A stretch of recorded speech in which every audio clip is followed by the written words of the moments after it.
बिस्मिल्लाहिर्रहमानिर्रहीम। अस्सलाम वालेकुम स्टूडेंट्स। उम्मीद है आप सब खैरियत से होंगे और खूब मेहनत कर रहे होंगे। तो स्टूडेंट्स, आज हमारा सेकंड लेक्चर है। जैसे कि मैंने आपको बताया था कि आज का हमारा टॉपिक है फ्रैक्शंस, और जिसमें हम डिस्कस करने वाले हैं कि फ्रैक्शन क्या होता है, फ्रैक्शन की टाइप्स को डिस्कस करेंगे हम, इसके ऑपरेशंस यानी addition, subtractions, multiplication and division को डिस्कस करने वाले हैं। तो बेटा, तो सबसे पहला क्वेश्चन ये होता है कि फ्रैक्शन होता क्या है। तो fraction is a word that is derived from a Latin word फ्रैक्टस, यानी फ्रैक्शन एक ऐसा वर्ड है जो लातीनी जुबान का वर्ड फ्रैक्टस से अखज किया गया है। मीन्स ब्रोकन, जिसका मतलब है टूटा हुआ यानी ब्रोकन, ठीक है। और इसकी डेफिनेशन का सिंपल सी डेफिनेशन मैंने यहाँ पर लिखी है। Fraction is a part of a whole, यानी एक पूरा पार्ट है, उसका एक छोटा सा टुकड़ा बराबर, मतलब एक पार्ट यानी एक सर्किल, अगर हम उसको चार हिस्सों में डिवाइड कर देते हैं, जैसे एक रोटी है, इसको हमने चार बराबर हिस्सों में डिवाइड कर दिया है, तो ये हमारा फ्रैक्शन बन जाता है, मतलब a part of a whole, यानी इसका कोई भी पार्ट हम ले लेते ना, ये पूरा होल है, और इसका अगर हमने एक पार्ट ले लिया तो ये क्या हो जाएगा, फ्रैक्शन हो जाएगा, ठीक है। अब फ्रैक्शन को हम इस फॉर्म में लिखते हैं, ए अपॉन बी की फॉर्म में लिखते हैं। कैसे? ए अपॉन बी की फॉर्म में लिखते हैं, जिसमें ए जो होता है हमारा न्यूमरेटर होता है और बी हमारा डिनोमिनेटर होता है। पहले फ्रैक्शन समझते हैं कि फ्रैक्शन जो है आप पार्ट ऑफ अ होल किस तरह से, जैसे हमारे पूरा पूरा पार्ट है, ये होल है, इसको हम लिखेंगे वन, ठीक है।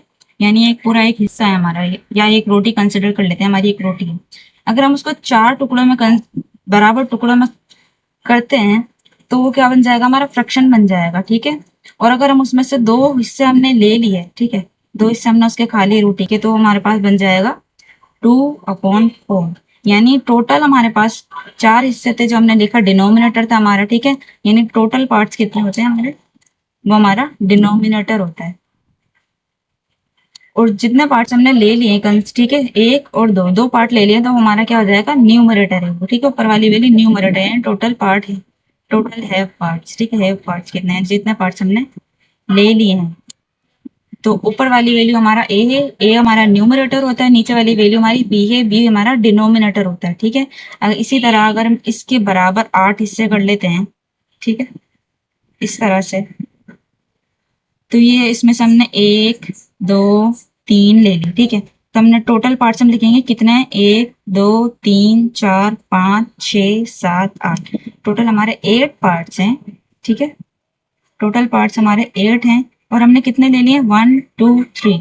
तो 3/8 ही हमारा क्या हो जाएगा, फ्रैक्शन हो जाएगा, ठीक है। अब मजीद इसकी टाइप्स को डिस्कस कर लेते हैं हम, ठीक है। फ्रैक्शन की टाइप्स क्या होते हैं, सबसे पहले हमारे पास प्रॉपर फ्रैक्शन। अब प्रॉपर फ्रैक्शन वो फ्रैक्शन होता है जहां पर जो डिनोमिनेटर होता है, यानी हमारा ऊपर वाली वैल्यू होती है, जैसे ए अपन बी है, उसमें जो ऊपर वाली वैल्यू होगी हमारी, वो छोटी होगी नीचे वाली वैल्यू से, ठीक है। यानी ऊपर वाली वैल्यू जो होगी उसे छोटा होना है नीचे वाली वैल्यू से। जैसे हमारे पास हो गया 2/4, यहाँ पर देखिए 2 यानी हमारा जो न्यूमरेटर है वो छोटा है किससे, डिनोमिनेटर से, हमारी नीचे वाली वैल्यू से। इसी तरह हो जाएगा 5/10, हमारे ऊपर वाली वैल्यू छोटी है हमारी नीचे वाली वैल्यू से, ठीक है। वही सेकंड टाइप है इम्प्रॉपर फ्रैक्शन। अब इम्प्रॉपर फ्रैक्शन प्रॉपर फ्रैक्शन का एकदम उलट है। कैसे? हमारे इसमें क्या हो जाएगा, ऊपर वाली वैल्यू बड़ी होगी नीचे वाली वैल्यू से, या फिर उसके इक्वल होगी, ठीक है। या तो देखो ऊपर वाली वैल्यू हमारी बड़ी होगी नीचे वाली वैल्यू से, जैसे 5/2 है, ऊपर वाली वैल्यू हमारी बड़ी हो गई, नीचे वाली वैल्यू छोटी हो गई, या फिर इक्वल होगी, जैसे 5/5 है, ठीक है। ऊपर वाली वैल्यू हमारी नीचे वाली वैल्यू के इक्वल है, तो ये क्या हो जाएगा, हमारा इम्प्रॉपर फ्रैक्शन।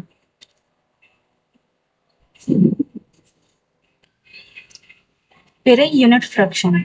यूनिट फ्रैक्शन एक बिल्कुल सिंपल चीज को इसे समझेंगे कि जहां पर भी न्यूमरेटर 1 होगा ना और डिनोमिनेटर कोई सा भी नंबर होगा, यानी जैसे वो हमारा यूनिट फ्रैक्शन हो जाएगा, ठीक है। 1 के साथ कोई सा भी मतलब डिनोमिनेटर आ जाए, भले वो 5 हो, या फिर 1 के साथ 8 हो या 10 हो, तो 1, जहां पर न्यूमरेटर 1 होगा, डिनोमिनेटर कोई सा भी नंबर होगा, वो हमारा यूनिट फ्रैक्शन होगा, ठीक है।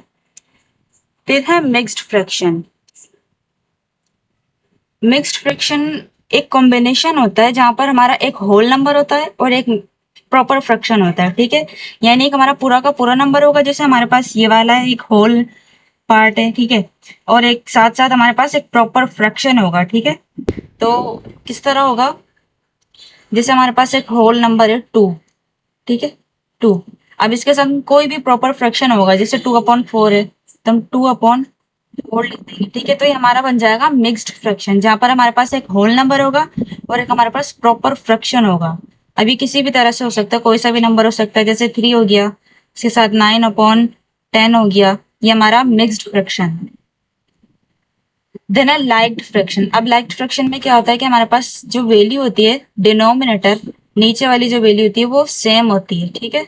जैसे हमारे पास यहाँ पर है, नीचे वाली दोनों के जो डिनोमिनेटर है वो दोनों सेम है, तो ये हो गया लाइक्ड फ्रैक्शन।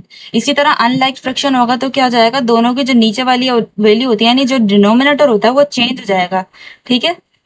जैसे यहाँ पर 2/5 हो गया और प्लस यहाँ पर 2/7 हो गया। तो इससे क्या हुआ है कि हमारा जो डिनोमिनेटर है वो दोनों का डिफरेंट है, तो ये हमारा अनलाइक्ड फ्रैक्शन है। अब इक्विवेलेंट फ्रैक्शन हमारा कौन सा होता है, जहां पर हमारे पास जो डिनोमिनेटर की वैल्यू होती है वो दोनों डिवाइड हो सके एक दूसरे के टेबल से। यानी हमारे पास जैसे 2 है, यहाँ पर 3 है, ठीक है, प्लस हमारे पास यहाँ पर 1 लगा लेते हैं, ठीक है, और यहाँ पर आ गया 9। अब ये देखें दोनों जो है एक ही टेबल से कट सकते हैं, यानी जो डिविजिबल है ये एक दूसरे से, ठीक है। जैसे 3 1 जा 3, 3 3 जा 9, ठीक है। तो ये हमारा क्या हो जाएगा, इक्विवेलेंट फ्रैक्शन हो जाएगा, यानी जिनकी वैल्यू एक दूसरे से डिवाइड हो सके वो हमारा इक्विवेलेंट फ्रैक्शन है। तो अब इसकी डिस्कस कर लेते हैं, ऑपरेशंस पर डिस्कस कर लेते हैं। सबसे पहले क्वेश्चन अक्सर आता है कि कभी कभार आ ही जाता है कि सिंपलेस्ट फॉर्म लिखनी होती है हमें एमसीक्यूज के अंदर। जैसे हमसे पूछ होगा जैसे 5/10 सिंपलेस्ट फॉर्म क्या होगी, तो उसको कंफ्यूज नहीं होना। सिंपलेस्ट फॉर्म मतलब है सबसे छोटा फॉर्म में आ जाएगी, ठीक है। जैसे ये अगर डिवाइड हो रहा है एक दूसरे से तो हम इसको डिवाइड कर देंगे, 5 1 जा 5 और 5 2 जा 10। तो 1/2 जो होगी वो हमारी सिंपलेस्ट फॉर्म होगी, ठीक है। इसी तरह 10 और 2 का जैसे 2 के टेबल को हम लगा सकते हैं, 10 पर 2 1 जा 2 और 2 5 जा 10। तो 5/1 जो होगा हमारी क्या होगा, सिंपलेस्ट फॉर्म होगा, ठीक है। या फिर ये इस तरह से भी आ सकता है, जैसे हमारे पास 2/10 दे दिया हो या फिर 15/20 दे दिया हो, तो उसमें कंफ्यूज नहीं होना, ठीक है। जैसे 5 3 जा 15, 5 4 जा 20 हमारी जो हो जाएगी सिंपलेस्ट फॉर्म हो जाएगी, यानी 2/10 ये को हम इस तरह भी लिख सकते हैं, जैसे 2 1 जा 2, 2 5 जा 10। तो 1/5 हमारी सिंपलेस्ट फॉर्म हो गई, ठीक है। तो इसमें कंफ्यूज नहीं होना। अगर रेशो के साथ भी ये नंबर आता है और पूछा जाता है कि सिंपलेस्ट फॉर्म क्या है, तो हमारी तो हम इसको इस तरह से कर सकते हैं, ठीक है। उसके बाद आता है रेसिप्रोकल का कॉन्सेप्ट, ठीक है। अब रेसिप्रोकल का कॉन्सेप्ट क्या होता है कि हमारे पास जो नीचे वाली वैल्यू होती है वो चली जाती है और जो ऊपर वाली वैल्यू होती है वो नीचे आ जाती है। कैसे, जैसे अगर 1/2 का रेसिप्रोकल हम निकालें तो हो जाएगा 2/1, ऊपर वाली वैल्यू नीचे और नीचे वाली वैल्यू ऊपर चली जाएगी। इसी तरह 13/12 का अगर हम रेसिप्रोकल निकाले तो हो जाएगा 12/13, ठीक है। तो रेसिप्रोकल का कॉन्सेप्ट याद रखिएगा, इंपॉर्टेंट कॉन्सेप्ट, यानी ऊपर वाली वैल्यू नीचे और नीचे वाली वैल्यू ऊपर चली जाती है। तो ऑपरेशन सीखने से पहले मैं आपको मिक्स्ड फ्रैक्शन सिखा देती हूँ कि किस तरह इसको सॉल्व किया जाता है, ठीक है। मिक्स्ड फ्रैक्शन में हमारे पास एक होल नंबर होता है और एक हमारे पास प्रॉपर फ्रैक्शन होता है। अब इसको सॉल्व किस तरह करते हैं, जैसे हमारे पास A/B, B/C की फॉर्म में होता है, ठीक है। जैसे A और हमारे पास B/C, A हमारा होल नंबर हो जाएगा, B/C हमारा प्रॉपर फ्रैक्शन हो जाएगा। तो यहाँ पर A जो है वो मल्टीप्लाई होगा B से, देन प्लस होगा हमारे पास, सॉरी, A जो है वो मल्टीप्लाई होगा C से, देन प्लस होगा B से, ठीक है। अब A की वैल्यू हमारे पास 2 और C की वैल्यू हमारे पास 4, तो हम 2 को 4 से मल्टीप्लाई कर देंगे, तो 2 4 जा 8 हो जाएगा, ठीक है, 8। देन हमें प्लस करना है इसके अंदर बी की वैल्यू क्या हमारे पास 2, तो 2 हम इसके अंदर प्लस कर देंगे तो क्या आ जाएगा, 8 + 2 = 10, ठीक है, =10। अब मैं इसे रिमूव कर देती हूँ। हमारे पास अब सेम ये है, तो हमें क्या करना है, ए की वैल्यू हमारे पास 5 है और सी की वैल्यू हमारे पास 4 है, ठीक है। तो 5 को हमने डिनोमिनेटर से मल्टीप्लाई करना है, 5 4 जा 20, ठीक है, 20 हो गया। हमें इसके अंदर प्लस करनी है ऊपर वाली वैल्यू, यानी बी की वैल्यू तो ये 3 हो जाएगा, ठीक है। अब 20 + 3 = 23। अब ये आगे क्वेश्चंस के अंदर आने वाला है, इसलिए मैंने आपको पहले सिखा दिया कि हमारे पास जो होल नंबर होगा वो हमारे पास डिनोमिनेटर से मल्टीप्लाई होगा, देन जो एडिशन होगी वो ऊपर वाली वैल्यू की हमारे पास उसके अंदर एडिशन हो जाएगी, ठीक है। अब इसको हम आगे एडिशन को देख लेते हैं कि एडिशन किस तरह करना है। जैसे अब यहाँ पर हमारे पास एक क्वेश्चन दिया हुआ है जिसके डिनोमिनेटर देखो दोनों के सेम है, ठीक है। तो जब भी डिनोमिनेटर दोनों वैल्यूज के सेम होंगे तो हम उसे वन टाइम ही लिखेंगे। किस तरह? जैसे इसका दोनों का एक सेम है तो हम एक बार ही लिखेंगे। ठीक है, हमारे पास 1 है ऊपर, देन प्लस की साइन है, देन हमारे पास 2 दिया हुआ है दूसरी वैल्यू के अंदर, तो 1 सेम आ गया, प्लस सेम आ गया, 2 सेम आ गया, और जो डिनोमिनेटर था वो हमारा सेम था तो हमने वन टाइम ही लिखा। ठीक है, आगे बिल्कुल सिंपल है, 1 और 2 को हमने प्लस कर देना, ये 3 हो जाएगा, देन हमारे पास डिनोमिनेटर सेम टू सेम आ जाएगा, हमारे पास ये आंसर हो गया। ठीक है, इसका एक और क्वेश्चन देख लेते हैं। अब यहाँ पर देखें डिनोमिनेटर जो है वो डिफरेंट है। ठीक है, अब जब डिफरेंट डिनोमिनेटर होगा तो उसको सॉल्यूशन करने का सॉल्यूशन भी डिफरेंट ही होगा। ठीक है, अब इसके अंदर हम करते हैं क्रॉस मल्टीप्लीकेशन। किस तरह कि हमें सबसे पहले ये जो 1 है इसको मल्टीप्लाई करना होगा हमने अपोजिट वैल्यू से, यानी क्रॉस मल्टीप्लीकेशन में होगा हम 4 से मल्टीप्लाई करेंगे तो 1 4 जा 4 ही आएगा, तो हम इधर लिख देंगे 4 1 की प्लेस पे। ठीक है, फिर हम प्लस की साइन लगाएंगे। ठीक है, फिर हमने मल्टीप्लाई करना है ये वाले 1 को इसकी अपोजिट वैल्यू से, 1 3 जा 3 हो गया। ठीक है, अब हमने साइन लगानी है अपॉन की। ठीक है, अब हमें नीचे वाली जो दोनों वैल्यू हैं दोनों को एक दूसरे से मल्टीप्लाई कर देना है। 3 4 जा 12, ये हमारे पास आ गया फ्रैक्शन की फॉर्म में। इसको हम इजीली अब सॉल्व कर सकते हैं। किस तरह? 4 प्लस 3 कितने होते हैं? 7 होते हैं, और हमारे पास डिनोमिनेटर हमारा क्या है? 12, तो ये हमारे पास आंसर आ गया। अगर ये फर्दर सॉल्व हो सकता है, जैसे अगर हम इसको, अगर यहाँ पर 6 होता है तो हम इसको 3 के टेबल से कर सकते थे कि 3 2 जा 6 एंड 3 4 जा 12, तो अगर यहाँ पर ये है ही नहीं, मगर इसलिए मैं आपको एग्जाम्पल दे रही हूँ। अगर ये फर्दर सॉल्व हो सकता है, जैसे मैंने आपको सिंपलेस्ट फॉर्म बताई थी, तो हम इसकी सिंपलेस्ट फॉर्म भी निकालते हैं। तो ये यहीं पर खत्म हो रहा है, तो ये हमारा आंसर हो गया।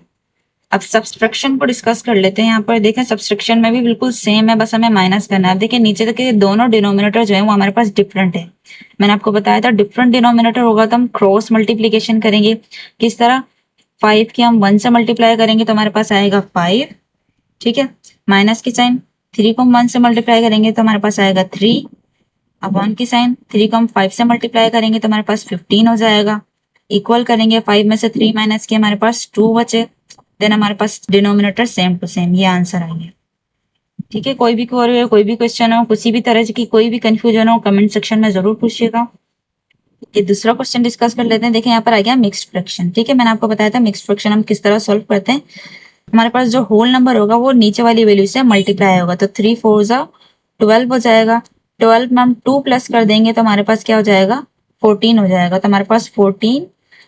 अब इसको अपॉन में हमें लाजमी देखें, जो नीचे वाली वैल्यू होगी वो जब हम लिखेंगे तो उसको फ्रैक्शन की फॉर्म में भी लिखना होगा, तो सेम टू सेम नीचे वाली वैल्यू जो थी वही आएगी। यहाँ पर मैं आपको बताना भूल गई, जैसे हमारे पास 10 था तो डिनोमिनेटर हमारे पास यहाँ पर 4 ही आएगा।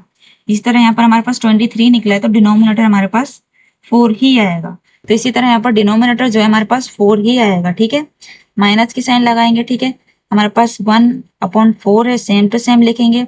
अब हमारे पास देखिए दोनों के डिनोमिनेटर सेम हो गए तो हम क्या करेंगे, इसको वन टाइम में लिखेंगे। 14 माइनस 1 करेंगे, नीचे सेम टू सेम 4 आ जाएगा।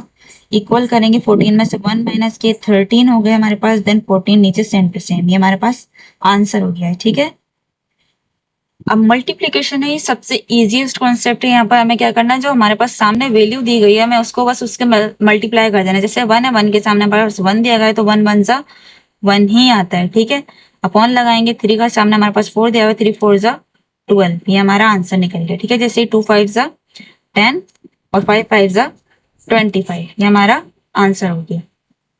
अब डिवीजन का कॉन्सेप्ट भी बिल्कुल इसी तरह से, बस इसमें एक हमें रेसिप्रोकल का जो कॉन्सेप्ट मैंने आपको बताया था वो अप्लाई होगा। किस तरह से, ये जो डिवाइड की साइन है इसको हमने मल्टीप्लाई में कन्वर्ट करने के लिए क्या करना पड़ता है, पहली वैल्यू हम सेम लिखेंगे क्योंकि हमारे पास ये सेम आ गई।